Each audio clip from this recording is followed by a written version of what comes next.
Hello, everyone. My name is Akira. I'm just so excited to see not only Japanese, but people all over the world. And this is just this experience is kind of new to me, so I'm just so excited to have you all. So I'm doing a YouTube in Japan, and for those of you who don't know me, um, I've been sort of posting the videos of translation of Bashar's and Abraham and my interpretation of universal law type of things. And I have 50,000 followers in my YouTube in Japan. And yeah, so along that line, I am have a privilege of inviting Lyssa and Reuben and talk about what's going to be happening for Earth and also open contact and all that kind of stuff, consciousness expansion. I'm so excited just, saying all those things. So I hope you guys are the same as well, and I hope you have a wonderful time. Thank you guys so much for doing this for the viewers and also for the audience and for anybody to see this video. So thank you guys. Thank you so much. It's really exciting to be with both of you. I can't wait to see where our discussion is going to go. Yeah, glad to be here. Hi, guys. And I'm actually coming to you from Japan. I'm in Tokyo right now on doing some work. So I'm glad to be here. So today's topic that's going to be covering the channeling, first of all, and also open contact. That is, I think everyone's favorite topic. Yes, Lisa is going, yeah. And then my personal interest, so to speak, and also what I'm doing right now is connecting Japan with the rest of the world through spirituality. I think that's something that I'm guided to do. Looking at my own stuff that I'm doing. And since Lisa has been, working with Japanese people for a long time, and also Ruben, as he said, living in Japan, and he worked in Japan as well. So I think this is a perfect set of people to talk about that topic as well. So I mean, I know there's a lot to cover. I don't know how to sort of fit all those things in, but I just surrender to the whole flow of discussion. So. I know people that are joining here, know about Lisa a lot, and maybe not so much for the Ruben, but I think for the future viewers as well, I would like you guys to sort of briefly, not long once, but briefly introduce yourselves, please. Starting from Lisa, maybe. Well, hello, everyone. I think maybe most of you know me or know of me, but I've been channeling since 1988, and I've been working in Japan, 1985, and I've been working in Japan since 1990. So we're going on 35 years now, and I feel like it is my second home. So I share Akira-san's excitement about connecting people all over the world with Japan and growing our community in that way. Excellent. I guess it's my turn. Yes. Hi, guys. I'm Reuben Langdon, and I been on this path of ETs and UFOs research since my first sighting and my first sighting that I remember in 2007. And I started my show Interview with Ed in Japanese. It's Reuben Langdon no Tajigen to no Taiwa. Um, and and I had Lyssa on the show. I met her in 2016. And upon first meeting Lyssa, we realized we had lots of familiar connections with Japan. Myself having lived in Japan and now at that time I was still living in the States, but now moving back to Japan and living here. And like Lyssa and like Akira, I share the excitement of bridging the worlds and bringing this information and my research to the Japanese community. Right. So there are so many ways to sort of cut into this topic, but before I get started, I thought, this morning when I wake up, I just felt like, why am I so excited about this whole topic? And then figure out that it's all about remembering our true selves, remembering who we really are, and grander, bigger being, and that's naturally gears towards to world as a one, and also contacting other civilizations because that's all who we really are. So I think the whole things is all about remembering more of ourselves. So I think that's the overall overarching thing that we are covering. So anything that's related to it, I think we can just talk about it. Because this is the first time I talk with Ruben, and I know you've been sort of interviewing a lot of channelers. So I thought, I'm interested in asking you about what are some of the insights about, because the topic is channeling as well. What are some of the things that you noticed throughout those interviews that we may be sort of benefiting from listening from you about channeling and all those extraterrestrial, extra dimensional entities from your perspective? Yeah. So I first started as a kind of nuts and bolts researcher when it comes to the UFO topic. I produced an event in America called the Citizen Hearing on UFO Disclosure in 2013. And it was a big event. We had a $1 million sponsor to produce the event, and it happened in Washington D.C. with 6 former members of Congress. It was a mock congressional hearing, and it went on for 5 days. And we had lots of the top researchers and military whistleblowers at the time to disclose their findings and their research. So up to that time, I was just mostly focused on the nuts and bolts aspects. But then there was, in my personal research and talking to contactees and other experiencers, um, something was missing. I wasn't able to connect the dots.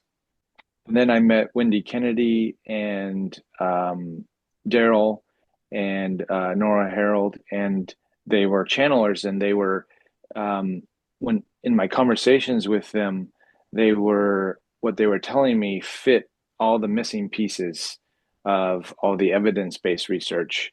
It fit like a glove. It connected all the dots. So then I got really excited about the channeling phenomenon and I wanted to know how it worked, and started interviewing more and more channelers. And that's where I met Lyssa and others. And I realized that there was a bigger theme of different sets of dots, but still connected dots that they all, even though they were all different channelers from different star systems and different entities and beings, there was a bigger picture that was unfolding. And the key things was, number one, that humanity is going through this major transformation at this time. And contact and connecting to our star family or our other dimensional families is a big aspect of this evolution, this period. Those are the two main ones. And everybody seems to have that same paradigm. That's sort of the framework that a lot of my questions come from. But really, it's amazing how they all say the same things. And there's different slight variations on how and when and those types of things. But it's basically everybody saying the same things. I have to Yeah. add here, sometimes in my experience, I don't listen to a lot of other people's channelings, but I'll channel something, and then somebody will say, Bashar just channeled that a few days after you or a few days before you. And it's happened so many times that it really confirms what Reuben just said, that there's like a bigger plan that's happening in terms of what is being channeled through different vehicles on the planet. All right, great. So, wow, we can go any direction from here. You know. It's a little overwhelming. I know, but it's also exciting. But Yes. just a personal sort of interest, so to speak. So you talk with a lot of channelers. That means each channelers have connection to different civilization or different kinds of entities. Am I correct? Yeah, they're, for the most part, it's a different civilization or a different being, a different consciousness. There are obviously like the collective consciousnesses, um, and some or there are some bigger consciousnesses like, for example, the Sasani, and there might be individuals from that civilization. So they're very similar. I have to say also the really cool thing that I'm like a dinosaur in this in this field, having done it for so long, is that I still remember, for example, what Bashar was channeling in the 80s and what I was channeling in the 80s. And I remember what they were saying about the future. And now it's 30, 40 years later, and actually what they were channeling back then has come to pass. So Mm. it's really added to, for me, the validity of what we're all doing. Uh-oh, I can feel my excitement rising. 私のワクワク度がどんどん上がってるのを感じます。And the other thing about that is that in the last 40 years, what I've seen is that the channeled material, whether it's from myself or from others, has gone from a more, I don't want to say superficial level, but a less deep level into really, really, really deep stuff like what is coming out now. So it's definitely mirroring our evolutionary process that has really sped up in the last 40 years. And I'll quickly add just one Yeah. last thing. Even for me, I started my show in 2014, and the language has changed just in this 10-year span. A lot of the words coming from the channel material and how it may be absorbed by humanity as a collective. So it's definitely, and then going back to the old stuff as well. There's different words being used. There's different concepts and ideas being used as well. Mm. Yeah. Interesting. To me, as I listen to you guys, the thing that came up to my mind is that channeling itself has changed its style. Although, as Lisa said, the content was amazingly persistent throughout this 40 years. Bashar's, I mean, it's amazing that he's so consistent about, and it just comes through. And so that's one thing. But also, I think, as also Lisa said, there's a changing in terms of people's perception about channeling as well as channelers' experience of channeling. Like once Bashar said that um, it used to be more of trance channeling mode is more prominent, but right now people are more conscious. The channelers are more conscious about what's coming through, so they know what they're saying as the channelers sort of speaking. So I think there's evolution for this channeling things. So maybe there's something that Lisa want to add to that. Maybe Ruben can add to that. So Yeah, I feel grateful that I'm perfectly positioned to witness a lot of this through the channeling classes that I teach, because I've been teaching those classes for so long in Japan. So I've been seeing the evolution of the students in phenomenal ways. So I'll give you an example. I think it was around 2007 or 2008. I had a student come to me who had started to receive written light language. Now, at that point, I had been channeling more than 20 years, so it was strange for me that it was kind of the first time I had experienced that. But within a span of a few short years, in my channeling classes in Japan, suddenly and spontaneously, students started to channel verbal light language. I've had this conversation with Jamie Price, who many of you know and Reuben has interviewed. And the synchronicity is that around this time I was seeing the light language emerge in my students was also the time period when she started channeling it too. So I could really witness this event happening on a global scale in real time. It was really, really exciting.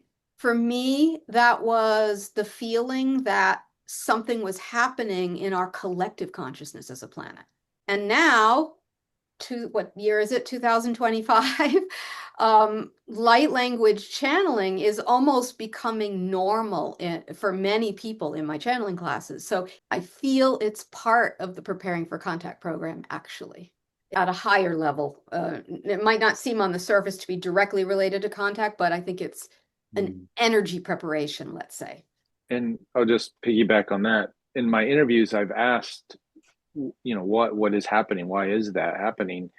And the answer I got was because the frequency of the planet is shifting, is going into a less dense frequency, that it's easier for the information to come through. And this is not just in regard to light language, but also what your original question with the deep trance, why people are in more deep trance, and that's because in the past the information was so high that the channeler, their frequency didn't match, so they literally had to get out of the way in order for the information to come through.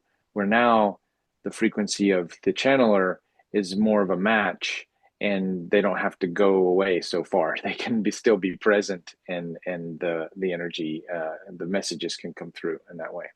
I would agree with that, Reuben, because I've always considered my channeling style to be semi-conscious. So I'm not in a unconscious state, but I'm not in a conscious state, especially when I'm bringing through detailed information, as a lot of my channeling is known for. So I'm in that semi-conscious state, but over the years now, especially I would say the last 10 years, they've been pushing me more, especially during contact work, to, in a sense, integrate Sasha, one of the beings I channel from the Pleiades, integrate her energy within me and, in a sense, embody her, or be consciously embodying her during the contact work, which I resisted, but then realized I had to let go. Yeah, so thank you for that. So I think what came to my mind now is that we are just I think the nature of the channeling is becoming more physical, in a sense that it used to be like a separation between physical and non-physical, and you have to get out of the way. But now it's merging. So the way you express physically, seemingly, but it's really energy-wise, it's more of a non-physical type of things is happening. So it's like, yeah, so it's really exciting because as we speak right now, it could be a channeling act. So there is no separations going forward more and more and more. And that, I think, connected to the open contact phenomenon as well, because they are also that kind of, I think, consciousness. It's like a stupid question just came to my mind, so I just kind of spit it out.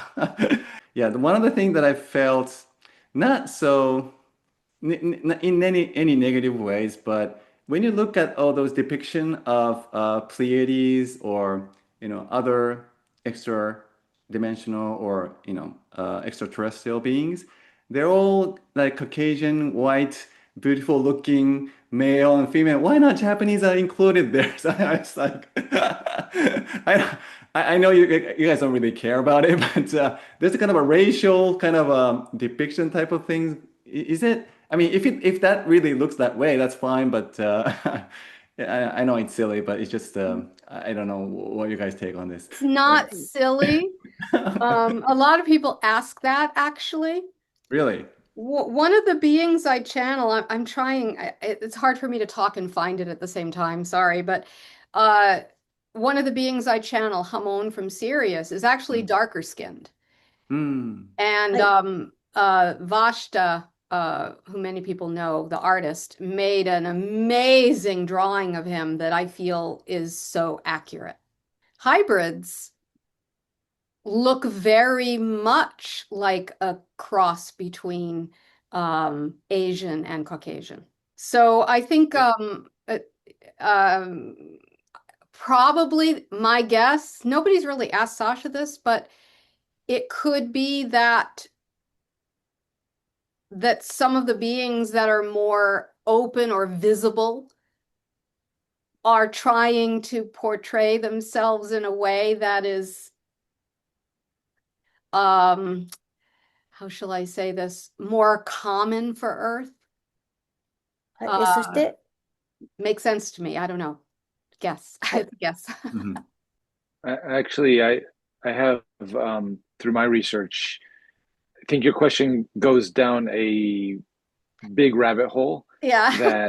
that I'd like to touch on because um, from my understanding, the way the phenomenon presents itself, it's kind of like it's kind of like Jesus, and depending on Jesus is this worldwide phenomenon. And like when I was in South America, in Colombia or Peru, you have depictions of Jesus with either black or brown skin color, which is probably more accurate to really who Jesus was because of his Middle Eastern. But in America, you have this, he's not blonde haired, but, blue eyed and white guy, Mhm. right? So I think when we as individuals have these experiences, it's coming to us in a framework that we're used to as individuals. And as we're getting closer to having even more of the phenomenon present itself, it's actually becoming less metallic tin cans and becoming even more plasma-like and lights, as we're seeing now with all of the sightings across the world. So I think ultimately oh, there he is. There's someone. There he is. I think これが I 波紋で commissioned す。 that for the show. Oh. His eyes are very Asian-like, I feel. I met him Mhm. actually in a field near Mount Fuji, so that's kind of why Mm. I was able to know what he looked like. So I think it's an evolution, and as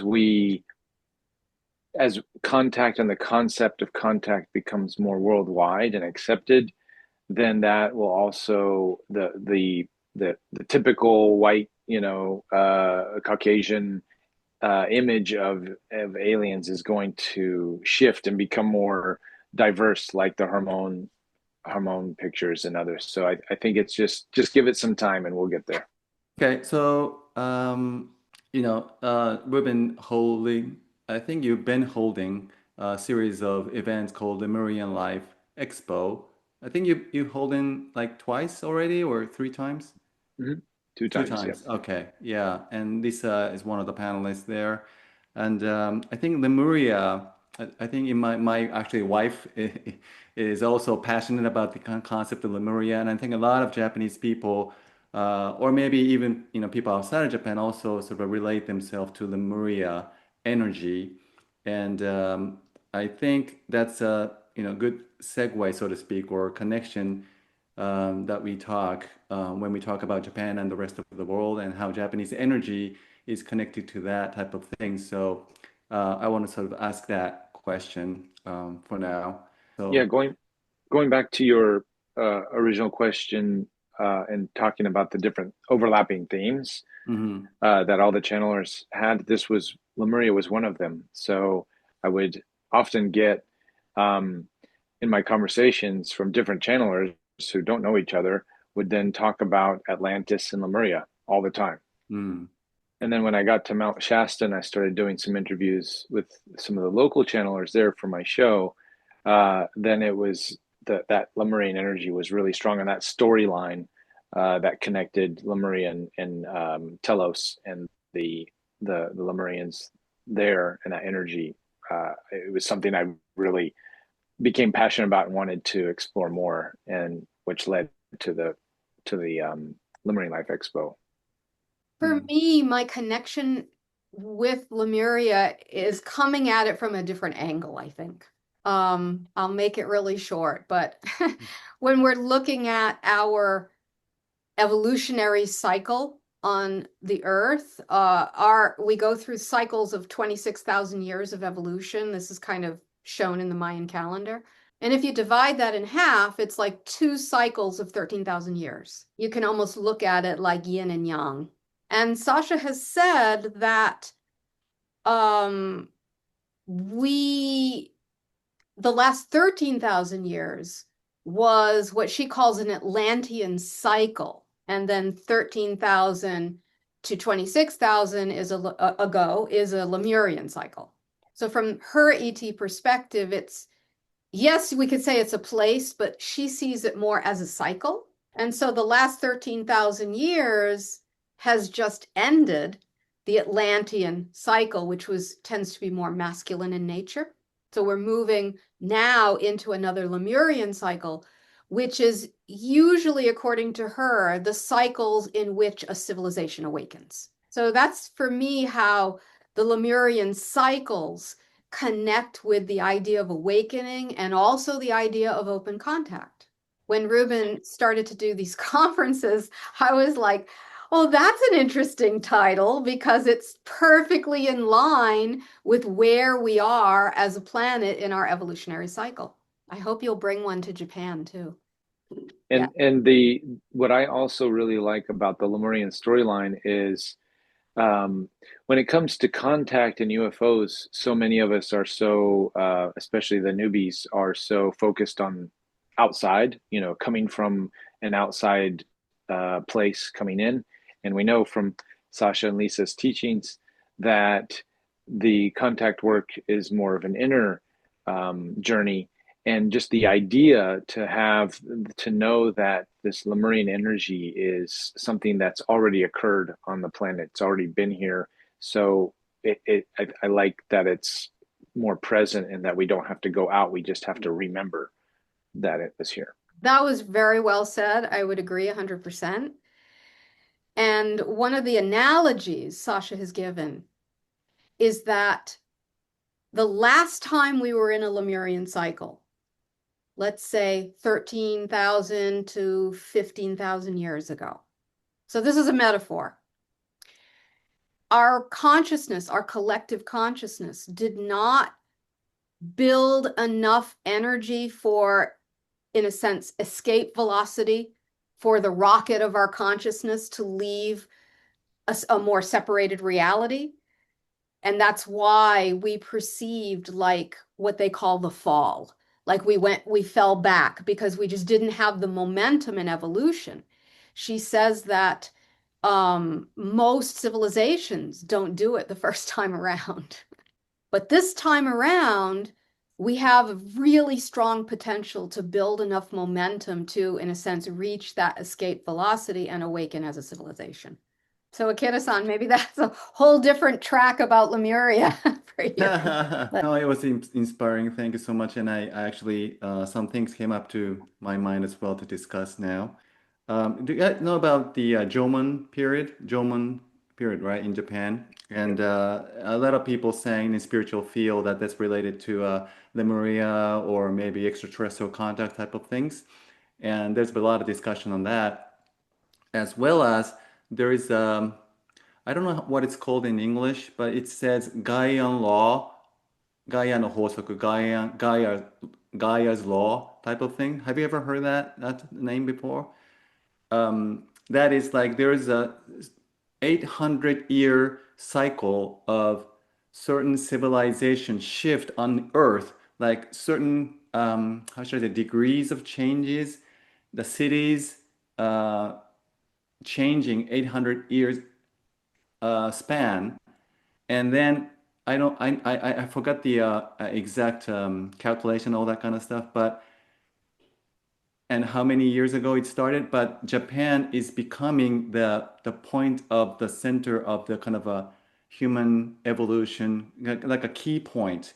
Like it's been shifting along the lines of Earth, and that thing is also kind of, I think, relates to this discussion of Lemuria or remembering type of things, because it does correlate to a lot of people are now visiting Japan. Of course, there is a kind of economical things, but also there's a spiritual drive, a spiritual pull for so many people that have a connection to Japanese environment. So I think that's not a coincidence. It's just happening because of the time or, timing type of things. Yeah, if I can go on. So as I listen to it, I think the Lemurian energy, so to speak, is really about your natural ability or natural connection to source, or I think it's really relates to nature, as opposed to Atlantis is more of a technological based. a little bit external. I mean, it uses the kind of a greater power, but it's really more outputting outside and using the technology. So I think more on the technological side, and it's been really skyrocketing in that area in the past, you know, couple decades. Like when we see internet, we see AI and all type of things. And I think that's why I think there, if that's considered to be the yang, I think the yin side is more of a natural connection, and I think that's what the Japanese or Lemurian represents.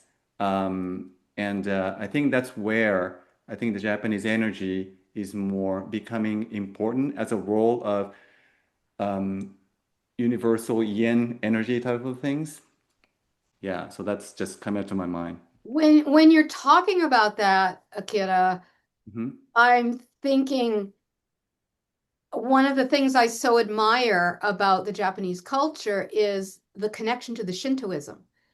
Because even if I've met Japanese Christians, they still feel the connection to nature and to the ways of ancient Shintoism, which to me feels very Lemurian in terms of my memory. I don't know, Reuben, do you feel that as a Westerner too? Because it's something very different for us, but very beautiful. Yeah, I think just in general, being in Japan and looking through the Western lens, what Japan does so well is um, keeping the traditions and holding a lot of the old ways. I was just watching a video about um, how fabric making, the industry, how there's still a lot of old machines still being, they're inefficient and everything, but there's a lot of um, traditions that are being still held in Japan that have been obsolete through the rest of the world. And there's a lot of new stuff too with technologies, and different developing things. So it's like the perfect balance of these far extremes that the rest of the world seems to stay in this middle band where Japan goes to these extremes with the old and the new. And perhaps that alchemy, as Sasha and Lyssa like to say, when they goes to these extremes, creates some sort of portal for this Lemurian energy and this new energy to come through as we're moving forward here. Beautiful. Yeah. I think this is one of the things that I probably wanted to talk about or get into, I think, in this event or discussion. So I feel good. Thank you. Okay, maybe we can sort of check out some questions that is in the chat box. Okay, maybe this is related to channeling, so maybe open up the kind of discussion maybe, and also related to Japan, so it's kind of a perfect mix, I guess. So the question is that there are a lot of in Japanese mythology that there are lots of gods, but those gods are kind of coming from coming from space, and actually they're extraterrestrial beings. And there are a lot of people that channeling those what you call God, maybe deities type of things. But recently, as this person witnesses that people that used to channel kind of deities or God type of things, recently channeling more of extraterrestrial entities. So what maybe their role changed or maybe their frequency changed? How do you see this changes happening? Um, I see, Sasha's talked about this sometimes in sessions that, and Ruben hinted at this a little bit before too, that we tend to process energy or connect with energy through a lens that makes sense to us. So the kami-sama, the gods from the ancient Japan mythology, were an old lens that was a way humans could connect with the universal energy but in a way that was more understandable for them. I'll give you an example. there's one particular goddess that I feel really connected to. It's Amamikyo from Okinawa. And she has her own mythology as it relates to Japan. But when you dig deeper, the star connection reveals itself. So, for example, in Okinawa, there's a beach called Hyakuna Beach, and there's a marker there that is marking where the goddess Amamikyo came from the heavens and landed. And I've had the wonderful opportunity to be able to talk to one of a very high Noro, which is a priestess on the island of Kudakajima, who told me all sorts of ET stories. So in the last 13,000 years, in the Atlantean era, when we were maybe more asleep and disconnected, we could still relate to that energy through the mythology, whether it's Greek myths or Japanese myths, it doesn't matter.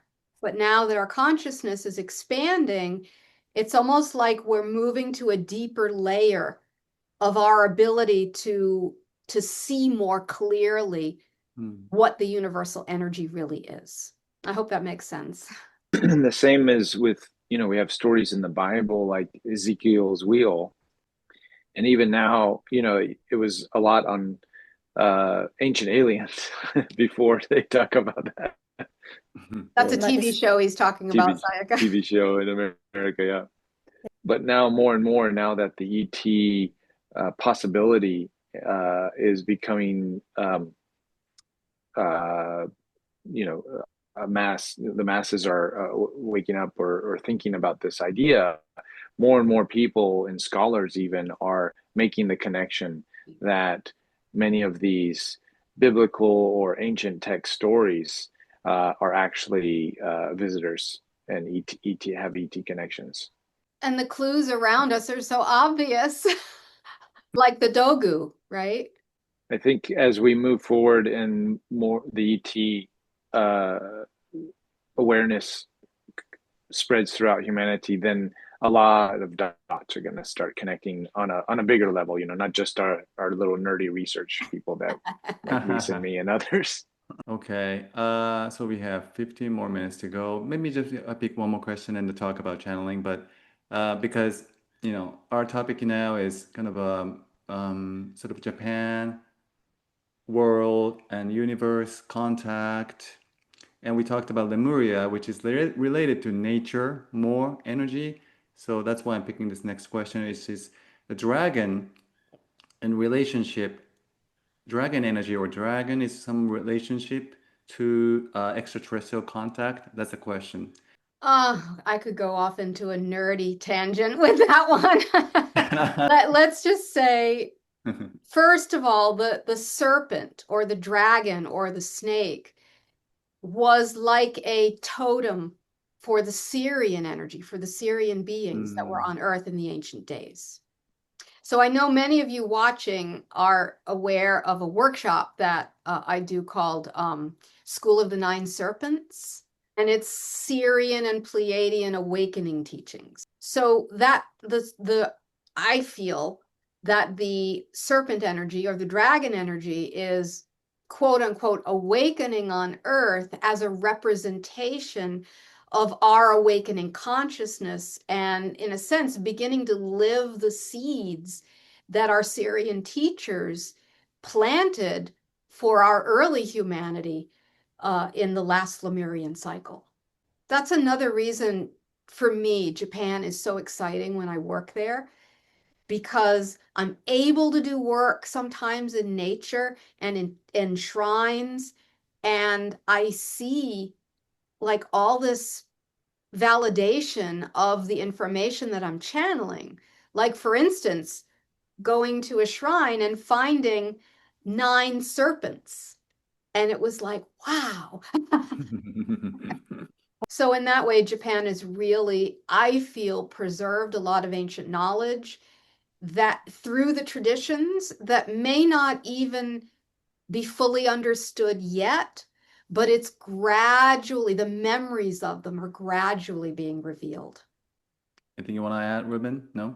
No, I think Lisa said it perfect. Thanks. Yeah, yeah. Yeah. So we covered Lemuria, we covered so maybe I'll touch on a little bit about the open contact because this is something that many people are sort of interested when it's going to happen, how it's going to happen type of things. And I know Bashar's already talked about some of the details, but maybe some information that you guys have relating to open contact that you want to share with the people and are watching this. So I just talk about that as well. Bashar is very brave for coming out with the information he's saying about contact. Sasha's a little bit more reserved in what she says about what's coming, but it's really, really obvious that it's coming. I think some of you that know me know the weird thing about me is that I'm a skeptic. So maybe I channel something, but I need to really have an experience to understand it and to acknowledge the reality of something. Therefore, the barometer for me that measures how close we are to contact is in what has been happening through my 30 years of very focused contact work. And I would say in the last 5 years, I have had more physical experiences that were like validated on film, for example, than I have had in the last 30 years. I mean, Reuben was with me for one of the most dramatic ones. We were near Mount Fuji having a contact retreat, and someone took a photo, a random photo of an ET, very clearly an ET next to me. So that's just one example. But for me, it helps ground kind of the new age or the channeled information in a framework or a paradigm that I'm starting to understand in terms of the process of preparing for contact. So over to you, Reuben. Yeah, recently, Rob, our mutual friend Rob Gauthier, was just in Japan a couple weeks ago, and we did some contact work. Unfortunately, it was rained out, so we had to do it inside. But having conversations with Rob and you too as well, Lisa, us doing contact work in the States and doing it in Japan, there's a difference here, and we all, I think, notice that difference. And I think I think Rob said coherence was the word that came used that as well.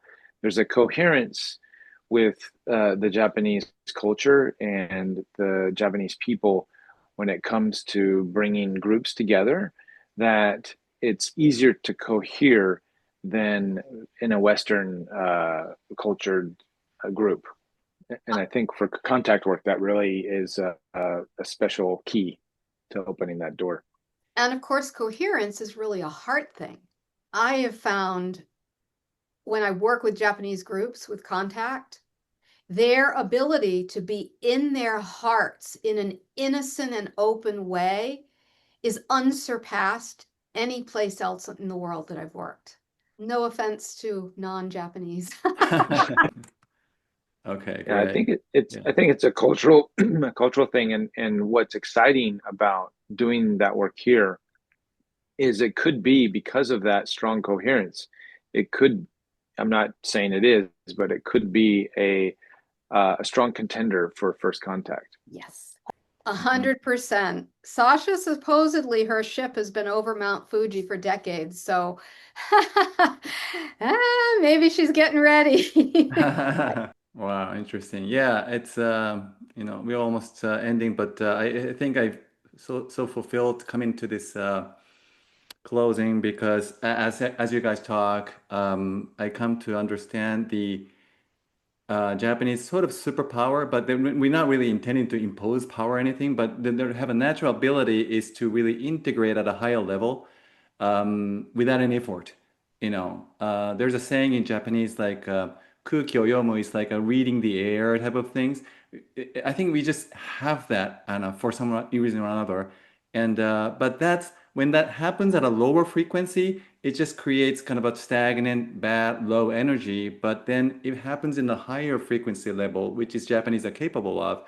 It creates a beautiful sort of a harmony of synchronistic, peaceful energy. I think that's what Japan represents, and I think what the world is kind of want to experience or feel by coming to Japan. And I think one of the expression as a tradition of Japanese is it's called matsuri. It's a festival in English, but I think matsuri is a different flavor to it. It's just that's a festival. It's like having fun, drinking type of things, but it's more spiritual taste into that. I think, and there's a lot of matsuri preserved in various places across the nation. Yeah, I think there are a lot of potential in terms of spiritual context and also open contact context that Japan is going to play a great role, and also Japanese going to be enjoying themselves more in that context. I'm just happy, just coming to that kind of understanding throughout this event. Okay, I guess we're gonna be wrapping up, but before we close, from both of you guys, any last message to the audience and also the viewers after the recording, maybe they're watching. Any departing message from you both of you guys, starting from Lyssa?